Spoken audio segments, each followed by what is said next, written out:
Hi, I'm Tami Utley. Today we're going to do a holiday-themed stained glass cake. Stained glass cakes are all the rage right now.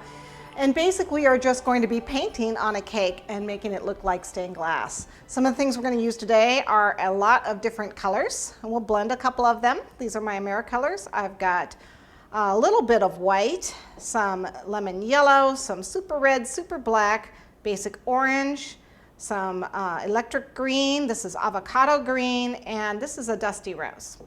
I also have a palette, assorted paintbrushes. I have some isomalt. I'm going to make a couple. This is just red isomalt in a little microwave safe cup. I'm going to make a couple berries because a lot of times they use glass beads.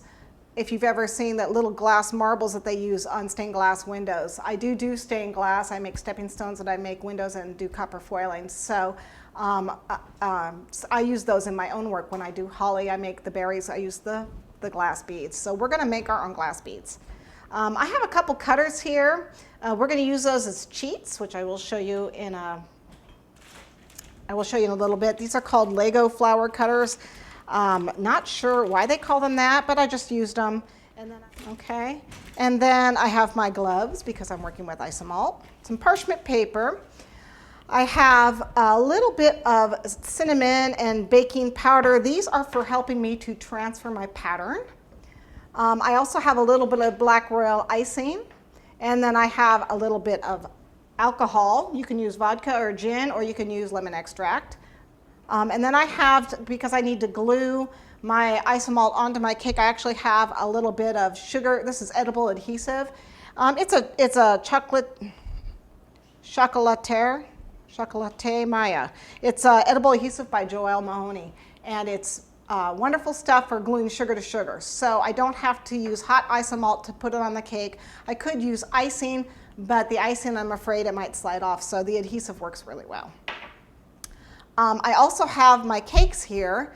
I have a 6-inch double barrel cake. This is actually at 6 inches tall, so it's two 3-inch by 6-inch cakes. And then I have this sitting on a 10-inch board that I've covered with fondant. And then I have a 4-inch by 4-inch cake here that I've already started painting. And I have some cooking spray and my Silpat, which is what I use for heating. I think that's just about it. I will be using a little bit of royal icing to do the borders on this cake, but that'll be towards the end when we're done. The last thing I have is a black edible marker. Now there's a couple ways that we can do the lead lines for our cake. One is to pipe them. One is to paint them, and one is to draw them. So I'll probably do a sample of all three. But for right now, this is definitely the easy, cheaty way to go, and it certainly works just fine. So let's get started. First things first, we got to do our pattern. So right here I have a pattern I started drawing. Let's turn it around for you. And I just decided I wanted to do a candle and do some candle light, and then just kind of have the rays come out of the candle. And I want to put it on 2 tiers. So I have part of this, what I did is I measured my cake, and it's 6 inches up is, like right about here. So this part is going to be on the 4-inch cake, and then this part down below is going to be on this cake. So what I did is I took some paper and I wrapped it around my cake. Just took some regular paper, taped it together so it would be long enough to wrap around my cake, cut at the height of my cake, and started drawing on it. I have to apologize. My stuff spilled in my kit, so it's got all sorts of stains all around it. But basically, I just cut a pattern that fit my cake with a piece of paper, and then the same height and around, and then started drawing on it.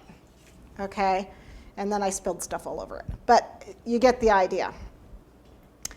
Okay, I did the same with the top, and again, this was spilled on as well. And this measures the 4 inches high and goes around my 4-inch cake. So when I put them together, I have my pattern. So that's what it should look like, or close. It'll be close. Okay.